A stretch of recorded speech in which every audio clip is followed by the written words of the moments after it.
What's up, everybody? Welcome back to the Pack a Day podcast. I'm your host, Andy Herman. You can follow me on Twitter at Andy Herman NFL. Appreciate you joining me today. Today, we are going to be going through the full film review of Packers Patriots. Had the opportunity, obviously, to do the watch, the rewatch, and watch every play on the All-22 offense and defense. And this game is not any less bizarre than it felt the first time around.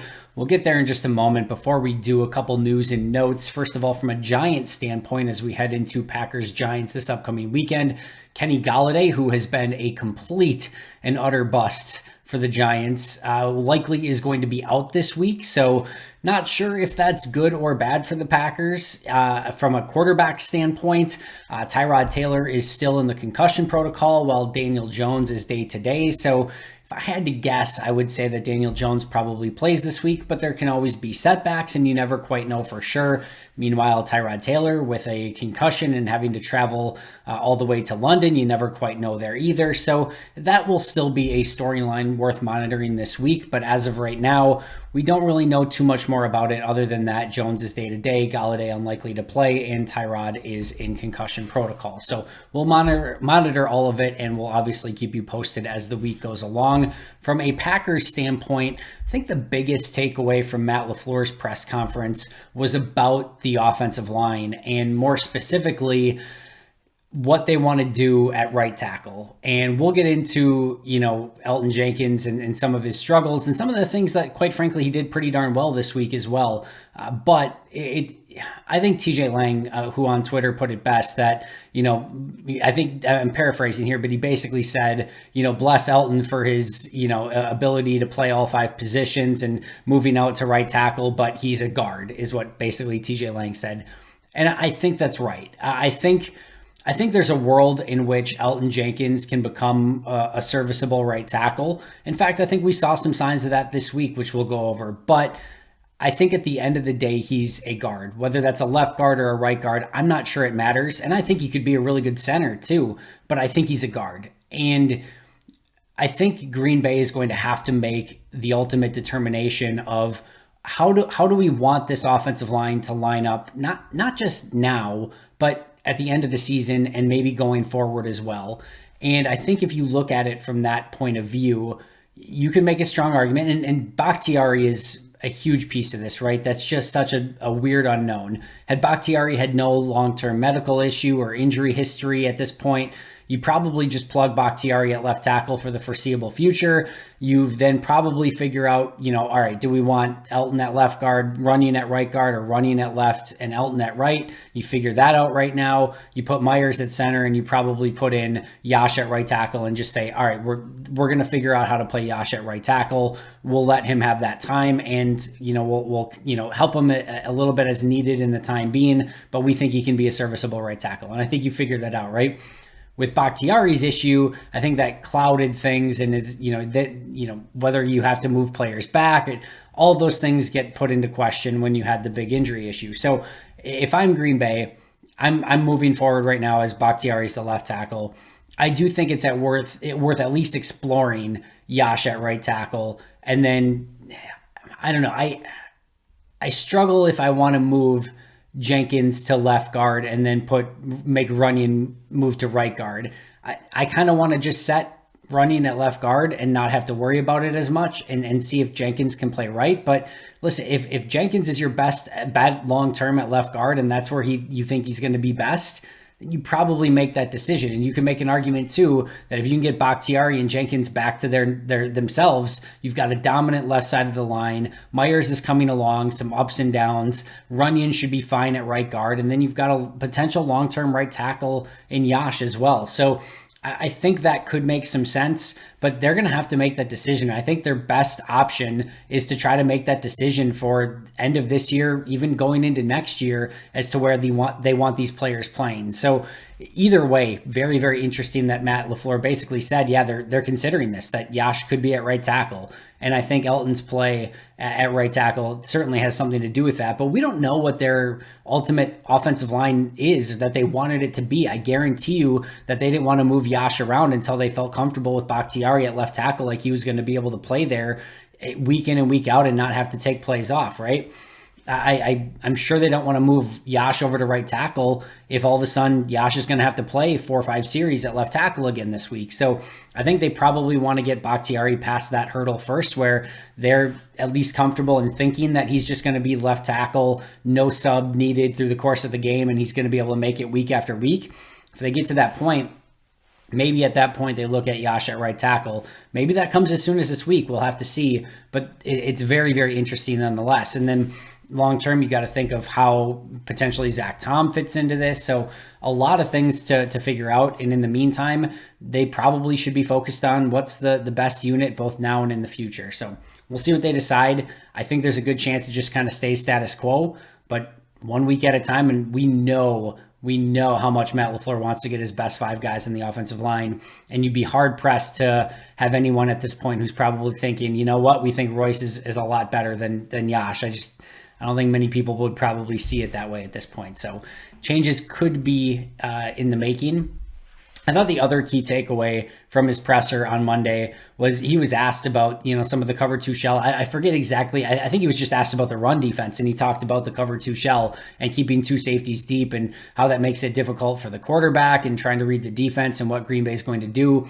But he basically flat out said, and in a way, not called out Joe Barry, but kind of, made light of the situation that, hey, yeah, we want to be in cover 2 shell, or at least, 2 high safeties more often than not. But there are times where, depending on the situation and when the other team's running the football well, that you got to come out of it and you got to bring a guy down into the box. And he basically said, they got to do a better job of that. And I think that to some extent was a loud and clear message to Joe Barry of like, hey, we got to take away what's working. And if they're running the football well and they've got a Bailey Zappi at quarterback, we need to put that safety in the box and give ourselves a better chance to stop the run so that they can't just, shove the ball down our throats. And I go back and I watch the game, and we'll go through the tape here. I don't know that there's 2 things. There's some things where they got outnumbered, and that's on Joe Barry. There's some things where, listen, if I were Joe Barry and I watched the last 3 weeks, I would have been like, yeah, we could probably bring a safety down. But I kind of think, Kenny Clark and Jerron Reed and Dean Lowry and Preston and Rashawn and Devondre and Quay got this. Like, I don't think I need to bring a guy down. I have faith in those guys. And I think it's okay to start that way. But when you're on, and maybe the first drive of the second half, after being so good defensively in the first half, it catches you off guard a little bit. Okay. But that next drive, when they come back and score another touchdown like that, that's where you have to start making those adjustments a little bit quicker. And I think loud and clear, Matt LaFleur said, they've got to bring that safety down when they need the extra guy. And I think that's probably going to be a very clear message for Joe Barry moving forward. So definitely some interesting takeaways. As far as the film review goes, and I said it at the onset, this is just a bizarre game to break down. I hate the number 3 quarterback games and the games that you're expected to win by 10 points, etc.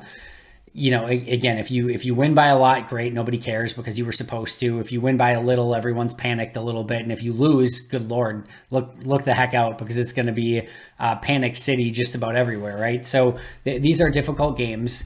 And I think I mentioned this on a couple of the radio hits I did on Monday, as well as talking to Aaron Nagler on Let's Talk Football.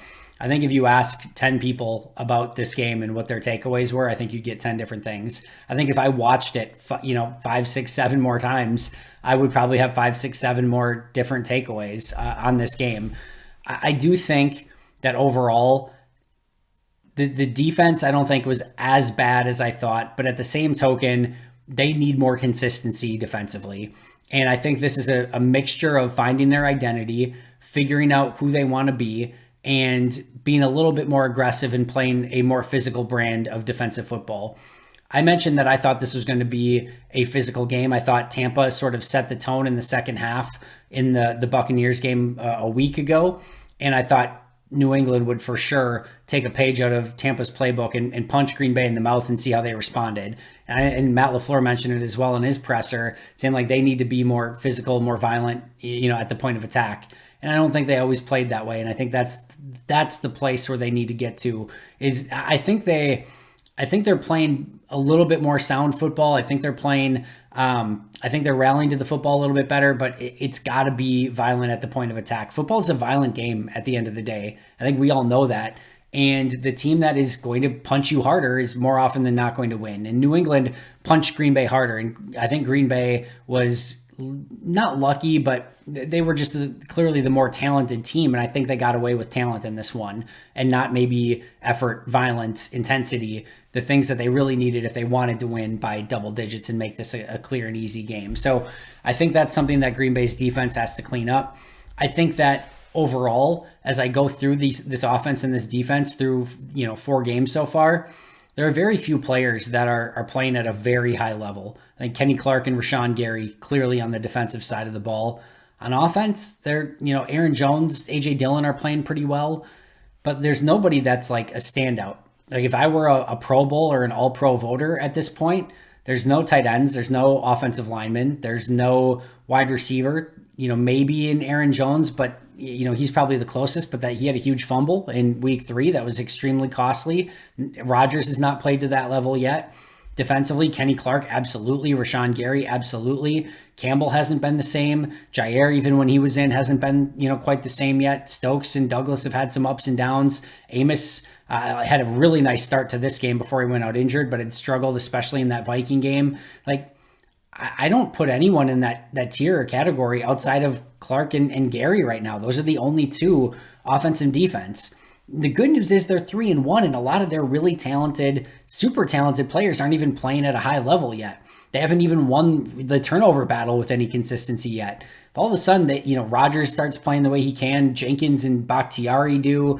I think these wide receivers are going to continue to grow. Defensively, I think Devondre Campbell, Rasul Douglas, Jair Alexander, Eric Stokes, Adrian Amos. There's multiple guys. I think all of those I just named have the ability. Preston Smith, all of them have the ability to play a tier or 2 higher than what they're playing right now. And I think that's the biggest thing. I was really intrigued going into this game as I watched the All-22, specifically on defense. All right, did the players play well and the scheme just did them no favors? Or, was the scheme good and the players didn't execute? And there were times where it was just, either or, right? There were times where the players were put in an opportunity to succeed and they didn't. And I think some of the, bottom tier players on this, on the roster did not live up to, what they needed to be in this game. And guys like, and I don't even, bottom tier sounds harsh, but like the depth did not live up to the expectations in this game. I think Kingsley and Igbari really struggled. I think, there were a couple other players, defensive line, TJ Slayton was another one who really struggled in this game. Like just some of the depth that comes in, like those guys have to hold up better at the point of attack. I also thought there were times where Green Bay got a little too depth heavy. Like all of a sudden it would be like Devontae Wyatt, TJ Slayton, and Jonathan Garvin in the game at the same time. And yeah, Preston Smith was in, but like you've got Jerron Reed, who's having a really nice game, Kenny Clark and Rashawn Gary out at the same time, and Dean Lowry. Like those 4 guys out at the same time, that's going to be a recipe for disaster. So I think they need to work on their rotations. They need to work on their intensity. I think their depth guys need to step up a little bit. And I think all of those things are within the realm of possibility. But this was a game where you saw a first half of offense that was beyond abysmal and a second half offense that looked very competent against a good Patriots defense. You put up 440 plus yards and had the opportunity for a lot of point production and just came up a little bit shy. The pick 6, the drop by Dobbs certainly affected that quite a bit. And, the fumble by Dobbs, etc. Your own mistakes are what kind of cost you. And that's always the most disappointing aspect. Defense, the exact opposite, right? That first half defensively was phenomenal. Like really, really good defense. 1 drive, 50 yards, field goal, tip your cap. Who cares? You're on pace for a 6-point game defensively at that point. And then you have the 2 touchdown drives, which were maddening because you knew they were going to run the ball. You couldn't stop it, which is super frustrating. And then you get to the last 3 drives and the defense mans up again, including coming up super clutch in a situation where they had to come up super clutch. So a bizarre game, very 2019 reminiscent, right?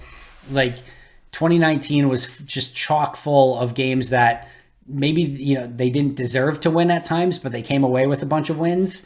This is kind of in that category. Like, I don't think they've played great football through 4 games. They played a bad Bears team. They got a fairly easy win. They played a decent Minnesota team. They got their butts kicked in the first week, which is seemingly their MO lately. They played a tough Tampa team on the road. They played a really strong first half and a really bad second half, specifically on offense. And they got away with the win against a team that didn't have any wide receivers. And then they really struggled against New England. New England probably outplayed them, and Green Bay got by with talent. I don't mind that through 4 games. Overall, 3-1, you take it and you advance and you move on and you try to get better as the season goes along. I've said all offseason and all season, I don't care how they play in the regular season. This is going to be a playoff team. I think we know that all the way around. This is going to be a team that is somewhere in the top 7 in the NFC. There's no question about it. And I just want to see them get better as the season goes along. I continue to see flashes of things I'm excited about, but flashes won't get it done in the playoffs. They still have, 13 weeks to get their 13 games, 14 weeks to figure that all out. Maybe 15 if they can get a bye. Who knows? But they've got a lot of time to figure it out. And I do think they're trending in the right direction overall, but they've got to find a little bit more identity on offense. Their star players have to play better, and they need to play a more intense physical brand of football. I think we learned a lot of that from this game against the Patriots. All right, top offensive players this week. Number 1 on my list was Allen Lazard. It's hyperbolic more often than not to say Green Bay doesn't win without X player. Like, it's usually not the case.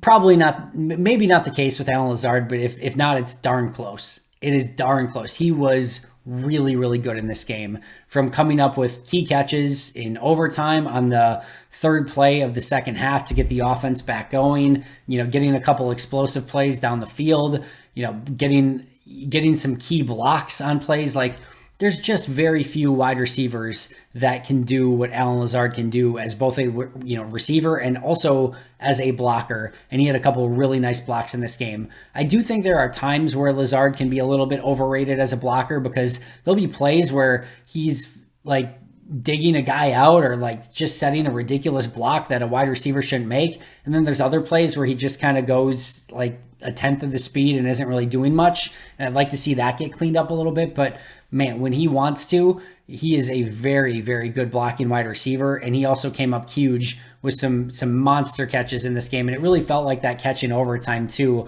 was really the precursor to going down and scoring and ultimately winning the game. So Lazard showed up in clutch situations. He showed up when they needed him the most. He showed up as a receiver. He showed up as a blocker. This was a really big game for Allen Lazard, plus 1.0 on the grade for the day. Number 2 on my list was A.J. Dillon, plus 0.45. Surprising, I think, a little bit that, if you would have told me that Dillon graded out better than Jones in this game, I would have been like, that doesn't sound right. And like, there's always that point after. I'm like, are we sure? And then of course I go back and look at everything again. But I like Dillon just basically not making mistakes. I thought his vision was some of the best vision that we've seen from A.J. Dillon, honestly, in his career. I thought he made a couple really nice cutbacks in this game that set him up from yardage. There were a couple plays where he consistently fell forward, and just not many negatives at all. And the big thing with Aaron Jones in this one, he had a pass block where he was one-on-one with the safety. I think it was Adrian Phillips, but feel free to correct me if I'm wrong. But he had a pass protection play, and he just got blown up on the play. And unfortunately, I think it was Lazard came wide open down the field, and Rodgers was looking that way, and it would have been a touchdown, Lazard. And instead, Jones gets blown up, Phillips gets the pressure, and the rest was history. So a phenomenal pass protector more often than not, just a rare miss on Jones, and that was his big negative on the day. There was also a couple plays, specifically one where Tavai in the open field. Tavai's not a great linebacker, specifically in the open field, where I would have expected Jones to be able to at least make a miss or maybe get some extra yardage, and Tavai just was able to get him down. Just a couple plays like that where I thought Dillon had less opportunity for some of the big runs. Jones just seemed to kind of get the ones where it was blocked up a little bit better, and Dillon did not. It's not always the case, but in this game, I felt like Jones had the better opportunities, and Dillon had to make a little bit more out of not as much. And I thought Dillon did a good job of that and just not having negatives. But number 3 on my list was Aaron Jones, plus 0.1 on the day. The big pass pro mistake was the main negative. Overall, I thought he had a nice day outside of that, and he certainly ran the ball very well. A lot of his yardage was blocked yardage, meaning that he had some really good lanes and alleys to run through. But there were a couple plays where he bounced outside that he did a really nice job as well. So those were actually the only 3 players on offense that I had graded in the positive, and Jones was basically just slightly above a neutral. So Lazard, Dillon, and Jones, and that was it.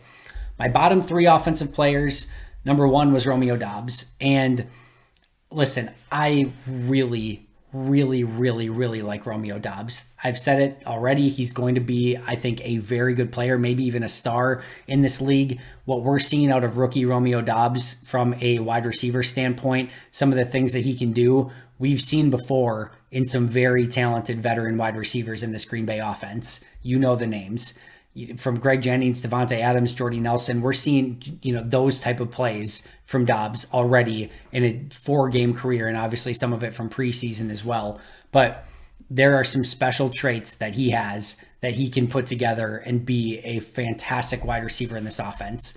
But there's going to be a bit of a learning curve. There's going to be some hiccups along the way, and we saw that. He did a phenomenal job catching that pass from Aaron Rodgers, and that was a negative ball from Rodgers, and I didn't grade it down as much because it was a poor ball from Rodgers, but he makes a ridiculous catch, positive in that regards, but then doesn't secure the football and ends up turning the ball over. It's a negative play and one that he's going to learn from, and he's going to secure the ball, and that sometimes the best teacher is, failure or mistakes, and he's going to learn from that. I totally believe that. And then obviously the touchdown play as well, that should have been a touchdown, that he just isn't able to hang on to. That was a perfect ball from Rodgers. Couldn't have handed it to Doubs any better. I know it's a little bit of a contested catch situation. You have to survive the ground, but potential game on the line type moment there. And that's a ball that he has to come down with, has to catch. And like I said, he will in the future. That's a learning moment for Romeo Doubs. And I agree with Matt LaFleur, how he responded after that, after both of those mistakes, kept battling, kept playing, had a couple key catches on that final overtime drive. It was just a little, run solutions, as Matt LaFleur called them. But, he still came up big in those moments.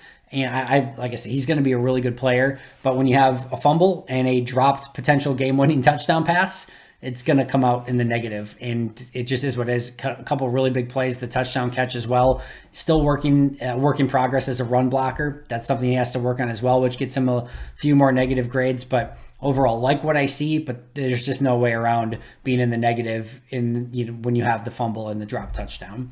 John Runyon Jr., my second lowest graded player. Disappointed in JRJ so far this season. Loved watching him play a season ago.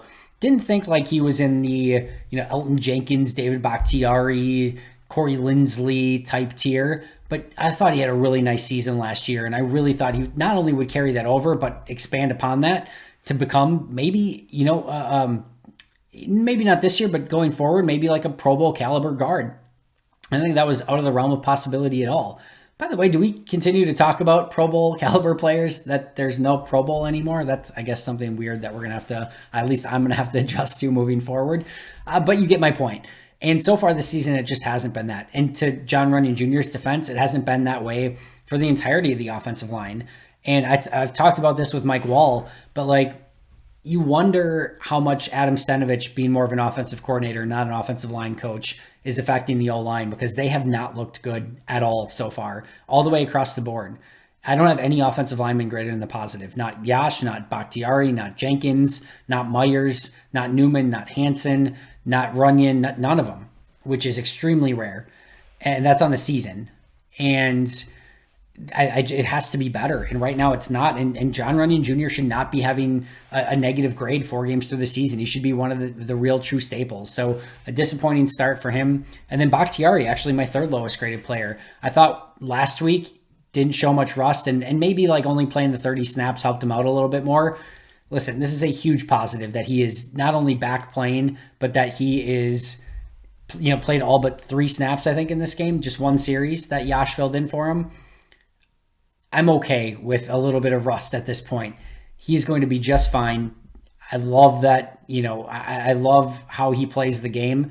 And he, this is the first week. Last week, I didn't think there was much rust. There was a little bit, of course, but I thought he played well. This week, you could see, and listen, New England's got some really good edge rushers. Judon and Wise are really good. And I'll tell you what, Uche, the Michigan guy, he looked good in this game. He gave both tackles some trouble, and he lined up over guard and center at times. Like he had a nice game, but Bakhtiari struggled with some of those guys. He'll bounce back. He's going to be just fine, but he was negative 0.45 this week as one of my lowest graded offensive players.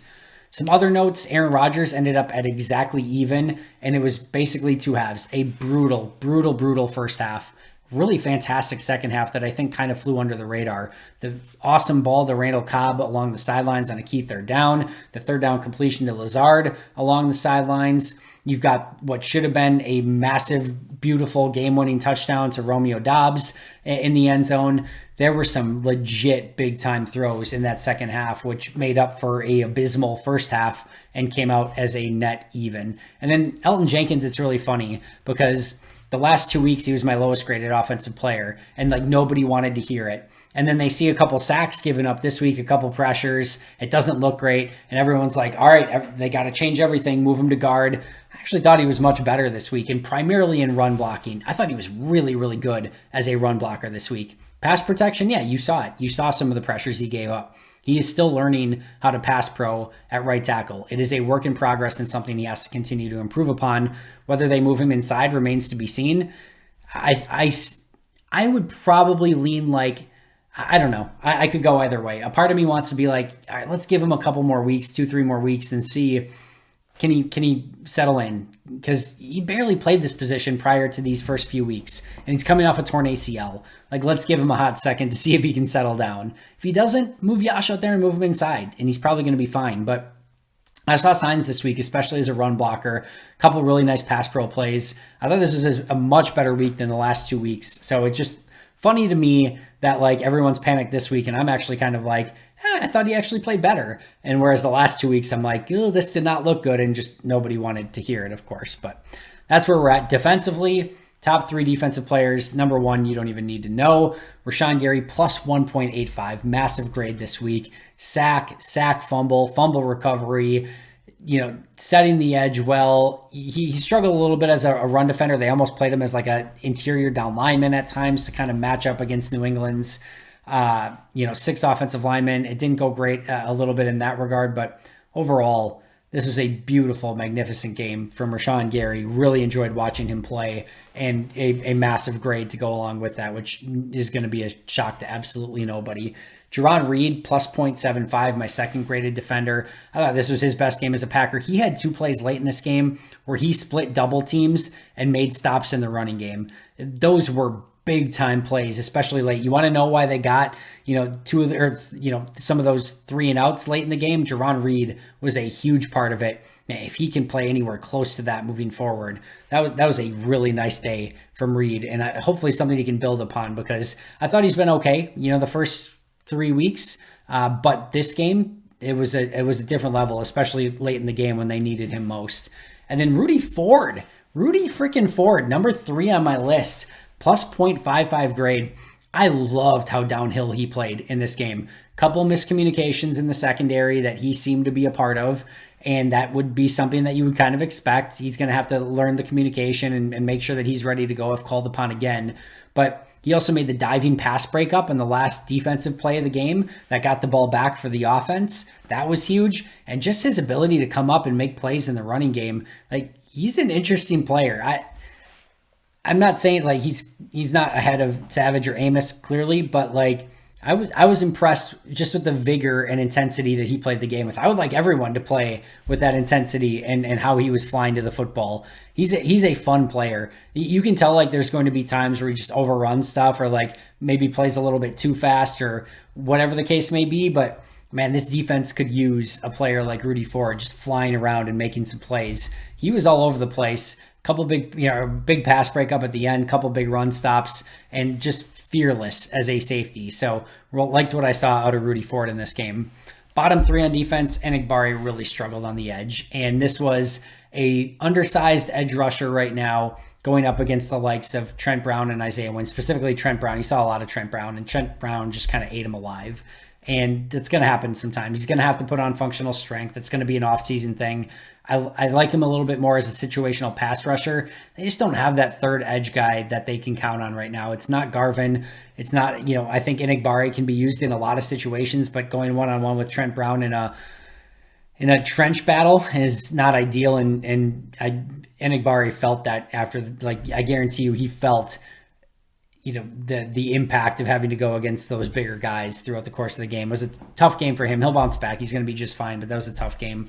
Devondre, not off to the start that I think anyone would like. I think everyone was hoping this is going to be another all-pro season. Has not started that way. Some missed tackles again, which has been uncharacteristic, not getting off blocks as easily, and just not, reacting the same way as we saw a season ago. I really do believe Devondre is going to be fine, but through 4 games, hasn't been really the same as he was a season ago. Not a cause for concern yet, but worth monitoring to say the least. And then TJ Slayton, I mentioned the depth in this game struggled. TJ Slayton, a big part of that. He's got to hold up better at the point of attack. This is a player that struggles. He and Wyatt struggle with technique and leverage. Guess what? The Patriots win with technique and leverage over and over and over and over again.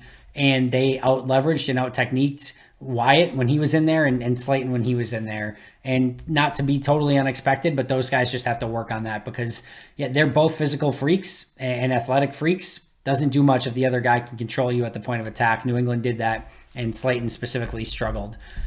Kenny Clark, negative 0.45 in this game. Uncharacteristic game from him after 3 phenomenal games the first 3 weeks. He'll bounce back, but I really thought he versus David Andrews was going to be a Kenny Clark massacre.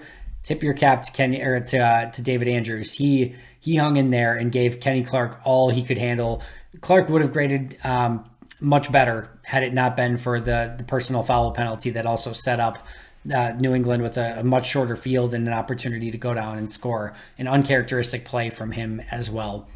Some other notes, Eric Stokes has got to do a better job of getting his nose dirty and getting involved in the run game more because he wants to shy away and doesn't want to dive into that pile and doesn't want to get his hands too dirty. That's got to change. This has got to be an all 11 effort. You got to do your 111, and sometimes that means getting a little bit dirty. And the crazy thing is on the outside, he made some really big tackles in this game. So it's like he can't do it. It's just he's got to have the all-in mentality on every play and get his hands a little bit dirtier. I would like to see that from Stokes.